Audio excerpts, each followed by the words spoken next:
teve o golpe de 64, o senhor estava fazendo qual atividade, em que espaço o senhor estava? Eu trabalhava em Ribeirão Preto, no jornal, substituí o diretor, o padre Celso Ibson de Silos, e foi aí então que me defrontei com muita perseguição, muita perseguição.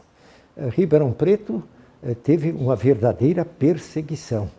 E ao tempo de D. Frei Felício César da Cunha Vasconcelos e D. José Bernardo Miele, a Madre Maurina foi presa em Ribeirão Preto.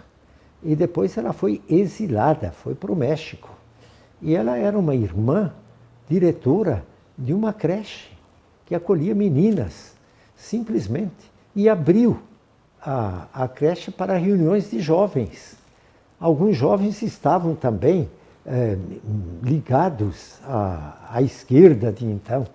Era um perigo comunista, porque a ditadura, o golpe civil-militar de 64, ele foi feito com a desculpa de se combater o perigo comunista. Na realidade, nós estávamos num mundo bipolarizado. Eram os Estados Unidos que representavam, entre aspas, o mundo livre, e a União Soviética, o mundo comunista. E o embate, então, era entre comunismo e capitalismo liberal. Aqui no Brasil, o golpe foi, como outros golpes que vivemos aqui no Brasil, um golpe levado avante pelo poder econômico. O poder econômico, em 64, contou com o apoio dos militares.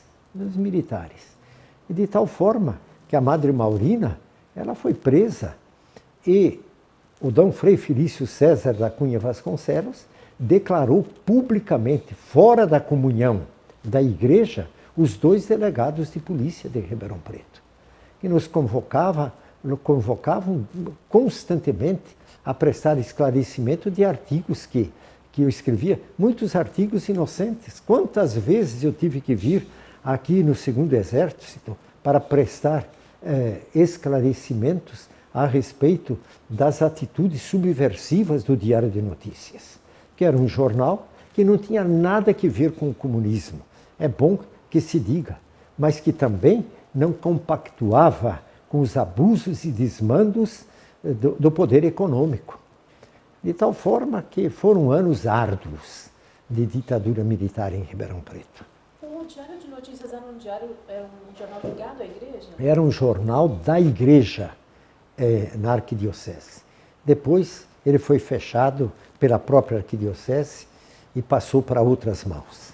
E o projeto editorial dele era notícias de uma... Era amplo, era um grande jornal em Ribeirão Preto.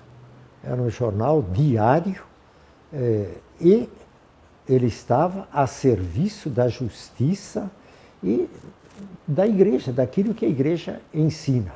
E um jornal comprometido com a libertação dos trabalhadores do campo.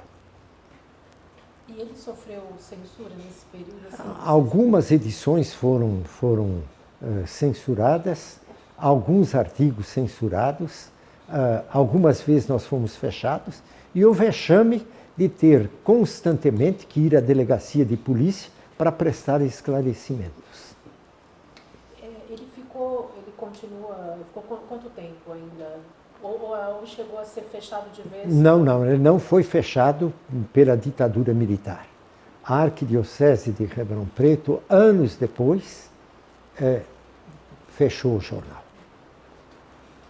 Agora, em relação a esses movimentos que o senhor estava envolvido lá, né, as comunidades eclesiais de base, qual que era assim, a consequência para o senhor em relação a esses movimentos? O golpe, ele chegou diretamente também nesse trabalho que o senhor fazia com as comunidades ou era uma coisa mais voltada para a imprensa, no seu trabalho com a imprensa? Era mais voltado para a imprensa.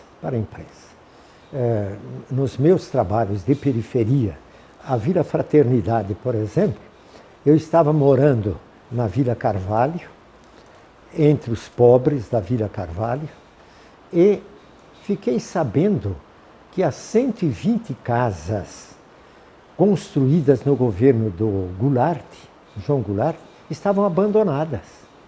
E eu fui visitar as casas. Quando eu vi aquelas casas, eu falei, meu Deus do céu, nós estamos lá na Vila Carvalho com tantas famílias morando em barracos. Então vamos mudar para aquelas casas. E fizemos a mudança. Nós ocupamos as 120 casas. 120. E não fomos impedidos nisso, não. Ocupamos as casas, muitas delas já estavam sem porta, sem nada. Olha, sem água, tinha um poço que foi feito lá para a construção. Os primeiros meses nós tiramos água lá do poço. Depois fizemos o salão comunitário, passou a morar lá com as famílias, uma religiosa vinda da Espanha, a irmã Maria da Paz Pérez Carrilho, que foi uma apóstola entre os pobres lá na Vila Fraternidade. Nós colocamos nas 120 casas o nome de Vila Fraternidade. Depois também passei a trabalhar na Vila Carvalho, onde formamos uma comunidade. Então eram comunidades fortes, comunidades eclesiais de base.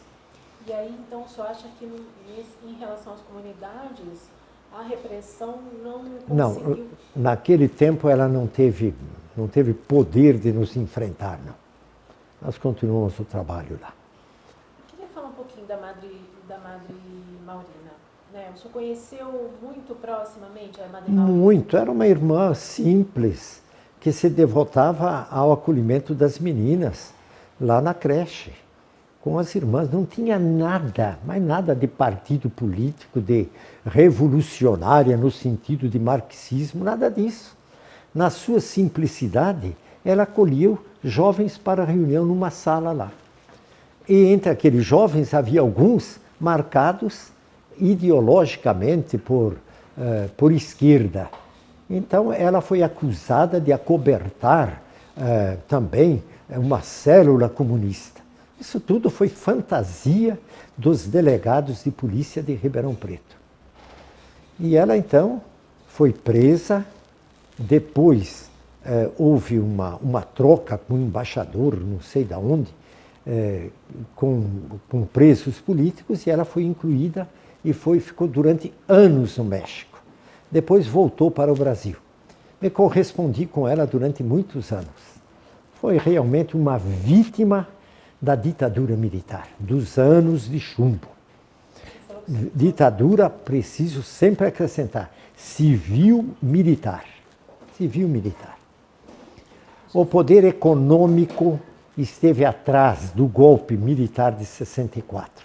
E os Estados Unidos também. Como em outros golpes que vivemos no Brasil, está o poder econômico atrás. O senhor falou da Madre Maurina e dos contatos que o senhor teve depois com ela. Quer dizer, ela de alguma maneira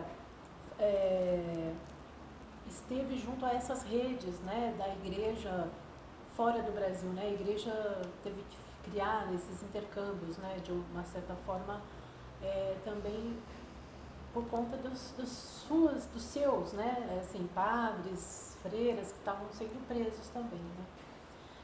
O senhor pode dizer para a gente um pouco qual era a percepção dela de tudo isso que aconteceu, assim, depois, né, que ela foi? A Madre Maurina, ela guardou um profundo silêncio. Há livros escritos sobre ela. Voltando, ela foi para Catanduva e viveu na simplicidade da vida religiosa. Uma pessoa marcada pelos sofrimentos do exílio no México. E quando voltou para o Brasil, ela continuou a trabalhar como uma religiosa exemplar. Ela nunca foi uma pessoa envolvida, digamos assim, por movimentos populares, mas não. Ela foi uma vítima da ditadura militar, civil-militar. Madre Maurina, acho que foi final, ali, 69 que ela foi presa, né? Eu não me lembro agora das datas. Eu acho que ela foi, inclusive, uma das primeiras ali daquele momento. Agora ela já está no céu. Sim. Mas qual que o senhor diria assim, qual que foi a importância? Porque não se fala tanto da igreja de Ribeirão Preto como se fala da igreja de São Paulo. Claro que a igreja de São Paulo tinha a figura de Dom Paulo que tinha essa repercussão toda. Mas a igreja de Ribeirão teve uma importância muito grande, né? Como luta mesmo, né? Nesse período. Nesse período, a igreja de Ribeirão Preto era uma igreja muito viva, muito viva. D. Luís do Amaral Mozinho foi um grande arcebispo. Depois, D. Miele, um homem realmente muito afinado com as reformas da igreja. E ele apoiava muito as comunidades eclesiais de base, todo o trabalho de movimento junto aos pobres, às periferias. E foi marcante na história daqueles anos todos e do Brasil a atitude do arcebispo de Ribeirão Preto, D. Frei Felício César da Cunha Vasconcelos, e de D. Miele, que declararam fora da comunhão católica os 2 delegados de polícia de Ribeirão Preto, que foram responsáveis pela prisão da Madre Maurina e também pelos vexames constantes que causaram, chamando a delegacia de polícia padres para prestar esclarecimentos, isso mais aquilo. De tal forma que essa atitude do arcebispo de Ribeirão Preto foi marcante, e é marcante na história daqueles anos.